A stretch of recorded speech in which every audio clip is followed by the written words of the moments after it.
এবার ইন্টারনেট শাটডাউনের জবাবে নতুন নজির গড়ল ইরান।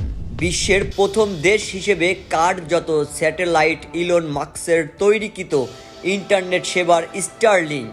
ইরানে চলমান সরকার বিরোধী বিক্ষোভে ইতিমধ্যে দেশটির ভিতরে ইন্টারনেট সংযোগ বন্ধ থাকায় ইলন মাস্কের বানানো ফ্রি ইন্টারনেট সেবা স্যাটেলাইট স্টারলিংককে ধ্বংস করে দিয়েছে ইরান।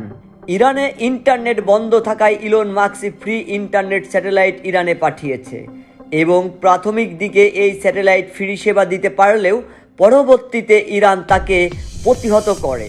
80% ইন্টারনেট সেবা অকেজ হয়ে গেছে।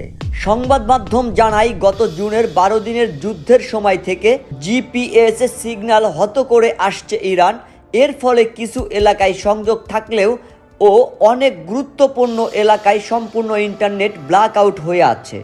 এসব কিছু মিলিয়ে ইরানের পরিস্থিতি আরও খারাপের দিকে চলে গেছে এবং ইন্টারনেট বন্ধ থাকায় প্রতি ঘন্টায় ইরানের অর্থনীতিতে ক্ষতি হচ্ছে প্রায় $15,60,000।